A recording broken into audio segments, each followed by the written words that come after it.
Hi, this is Adam Ralph. I've just come back from running a chess tournament at Muswell Hill, and I just thought I'd give you a quick tour of the website and show you how to find the winners and probably how to find out who won what, how to get your prize, and to show you a game played in the tournament today. So this is the Muswell Hill website. And you can find that by going to muswellhillchess.blogspot.com, or you can just look at chessengland.com, my website, and there'll be a link to Muswell Hill's site. It's an unusual tournament. It takes place in a lovely pub in Muswell Hill. During the daytime, during the week, today it was on a Wednesday. Generally, it's on a Tuesday. And surprisingly, quite a few players are around and interested in playing in an event like that. So today we had about 45 players and 3 sections. And if you look on the front page of the website, you can normally find the link just here to the list of winners. If you click on that, you'll get a document in Google Docs. It tells you a few things about what I get up to. It tells you where to find results. Chessresults.com is the first choice. Go to chessresults.com and then filter by country. If you look for England and then look at the top of the list, you'll always find my events, which are updated live during an event. You can also find links to the results, a direct link normally. You can also find there's some news at the top. We're thinking about doing an extra tournament on a Monday at the Clissold Arms. So if you've got an opinion about that, if you'd be interested in playing in a tournament like that, let me know. Does it have to be FIDE rated? Could we play more games at a shorter time control? Let me know what you think. But surprisingly, most of the people I talked to today are quite interested. They would definitely come to a tournament. As long as they haven't been playing all over the weekend, they might be interested in coming to a tournament, especially at the Clissold Arms, which is lovely. Also on this page, various ways to pay if you haven't already paid, and some stuff that you should have a look at if you just want to find out more about chess in England, but more specifically the sort of stuff that I get involved with. So scroll down and you can see that the 16th Muswell Hill, you can see a list of prizes for that tournament. You can see some information about how to get hold of your prize. As you can see, Grandmaster Alex Chernayev won the event with a perfect score. And I'll leave you to have a look at the list of prize winners. It's all there for you to have a look at.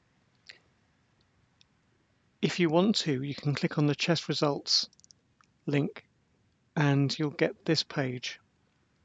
And I recommend that when you have some time, have a look around chess results, because it's fascinating what tournaments are going on in the world. This just happens to be a little tournament of 40 odd players in Muswell Hill, but there are tournaments in every corner of the globe being run on Swiss Manager and published on chessresults.com. So here you can find out the pairings of every round. You can find the ranking list after each round, and of course the final cross table, which is usually what you're interested in. And you can find out that information for every section.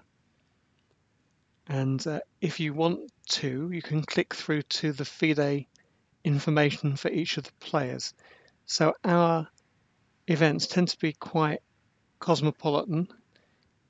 It's got Russian, Romanian, Colombian, Welsh, Scottish, Greek, Spanish, and you can click through to their FIDE ID cards. Let's just click on this one. This is Alexander Chernaev's FIDE ID card, and it tells you all the information you need to know about the players.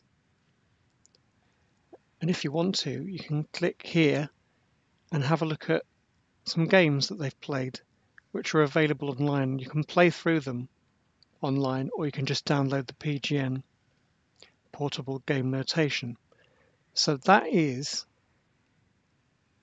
some information that you can get from trawling chessresults.com. It's really excellent. Sometimes you find games, sometimes you find pictures, but basically it is the first place to go to for detailed results of any event that's been run with Swiss Manager. And increasingly, well, all my events are run on Swiss Manager, and increasingly in the UK, Swiss Manager is the default option for organisers because it makes the administration of a tournament really simple.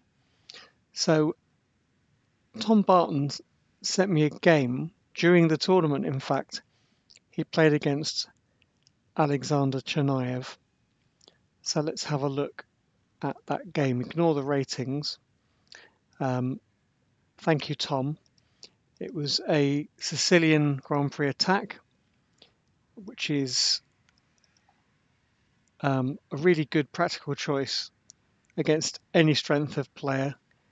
You're playing kind of a reverse Dutch, and the idea is to take this knight on c6 with your bishop, cripple black's queen side, and play d3 castles, and then attack on the king side with your knights and this bishop, which usually comes to h6 to exchange off black's dark squared bishop.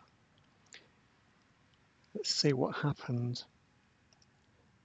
So Tom played e6, and white followed his plan, take on c6, play d3, castles, and then he brought the queen to the king side. This is a very common maneuver, basically bringing the queen to an aggressive square. Sometimes it comes to g3 and pressurizing the black king. If you imagine white's going to play f5, it's quite a good plan.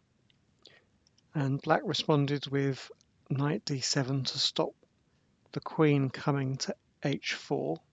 Queen can't come to h4 because this bishop attacks that square. But the queen's got a good square on g3 if he wants to. King h1. Why did he play king h1? Prophylactic move, basically avoiding checks from the queen on this diagonal at some point in the game.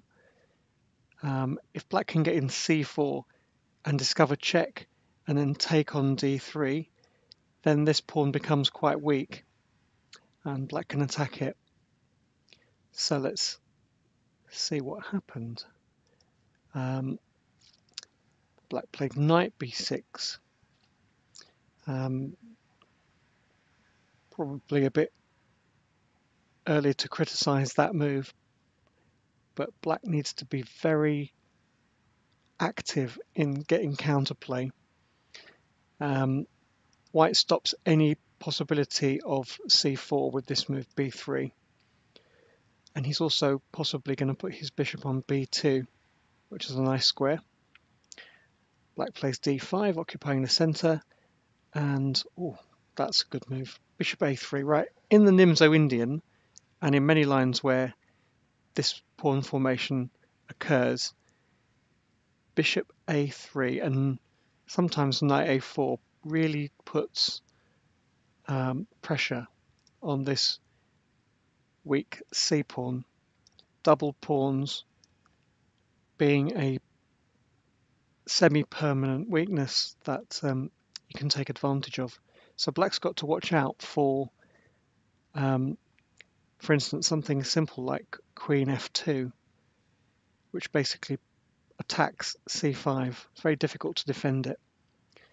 And black takes a committal decision in this position after e5. He plays queenside attack, but then when he sees this pawn is under attack after queen f2, c5 is really quite difficult to defend. He plays d4 to block the attack from the queen on c5. But the problem with that is the next move, knight e4, and now this pawn is still under attack.